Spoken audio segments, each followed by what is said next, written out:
Hello and welcome back to the Common Colt Podcast. Colt Podcast with real takes and no clickbait. I'm Josh Hudgens, joined by Dan Hertzler. What's up, Dan? Hey, Colts win, baby. Let's go. That's all we do. Just win, baby, right? Ain't that what the Raiders used to say? Man, we called those boys what they were. A little bit closer than what we thought, but hey, Colts win. We knew they were going to win. Raiders were not much. One word, though. I don't want to get ahead of ourselves, Josh. Give me one word for this game. Clutch. You need this win to keep this season alive. You got a gritty Raiders team who I think got like a 15% chance of making the playoffs. You knew they were going to come in playing hard. And with the season on the line, the Colts played well. They won the freaking football game, and that's what it's all about. What do you think? No, I'm going expected. You're being way too kind to these Raiders, man. These Raiders are not a good team. I told you last episode, their Super Bowl was the Chiefs. They were not going to be in this game. All they did was throw it to Devontae Adams. Sorry, Devontae Adams. No real offense, no real threats. Colts. The one thing I was concerned about, again, we saw a little bit defensive line. Max Crosby, good player. Yeah. I was a little nervous that the Colts would make some dumb plays, turn the ball over, and let the Raiders hang with them. But they came right out of the gates here. A nice big play to Downs on the first drive. Scored touchdowns. Raiders were getting, just a field goal, and then, being up 17-10. They just stayed ahead of the pace the entire game. They made the Raiders play catch up, and the Raiders just aren't a good team to do that. And so the Colts weren't flashy. They didn't do anything, I think, amazing. I'm not thinking, hey, this is a great win and we're a great team. I'm not even trying to say that. I'm just saying I don't think the Raiders are very good. Yeah, for me, two things. Raider Nation, we've been doing this for 2 years now, our podcast, and by far the most intense fan base we've ever had on our show. But at the end of the day, we were right. The Colts won, and that's a cool feeling. Secondly, I don't think the Raiders are very good, but the NFL this year has been a toss-up. Like, everybody seems like they're so close, and I think that's why Raider Nation thought, like, hey, we can make the playoff because everything is so close this year. I mean, the Raiders beat the Chiefs, who a lot of people still think might win the Super Bowl. The Colts, like you said, controlled the game start to finish.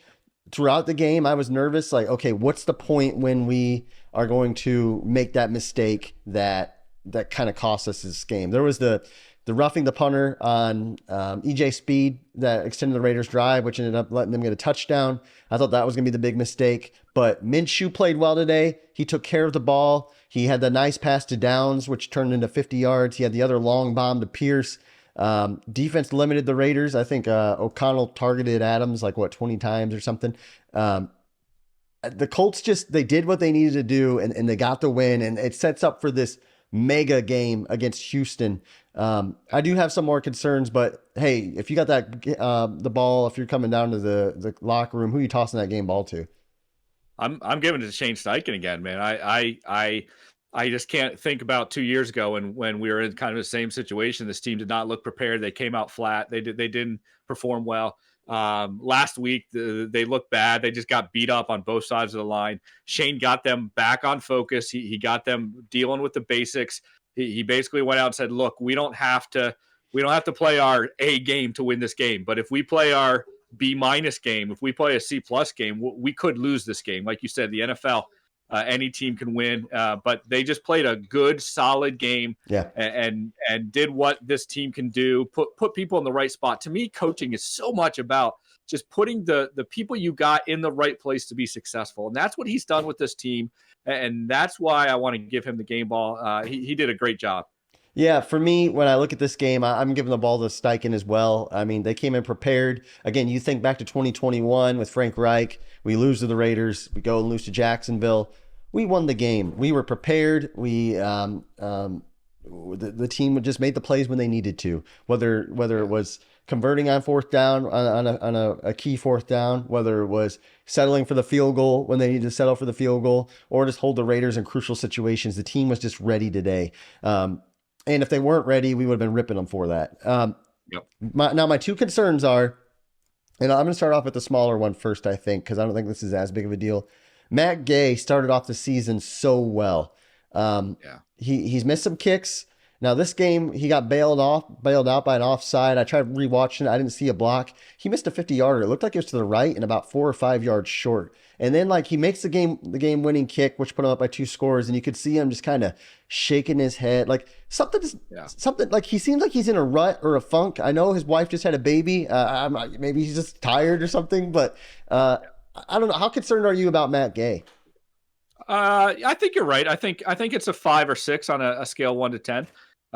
You want your kicker to guarantee you those points because points are such a premium, and the fact that he goes into these things a little bit unsure, it could be a concern. So I'm definitely with you.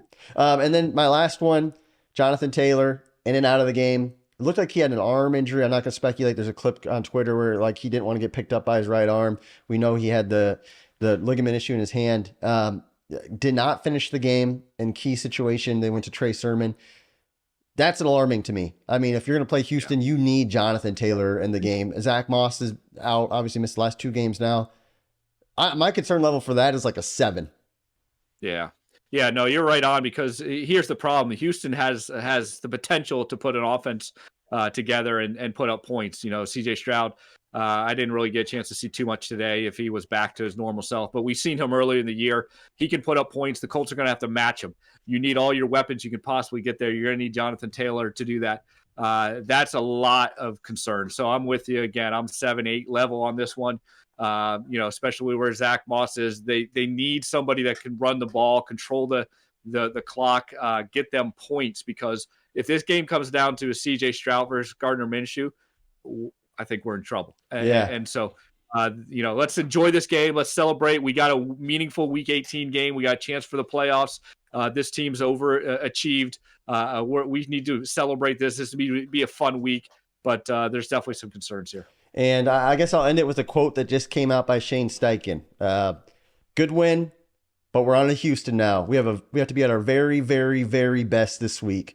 They're already on to Houston. That's a big game. We're going to enjoy this for about a day, but man, the Colts are right in the playoff hunt. They're making a playoff push, and it feels good. You could say they're overachieving this year. You could say this is an unprecedented or unexpected run by the team who was picking top 5 this year. Shane Steichen deserves a lot of credit for it, and I'm ready to play Houston right now.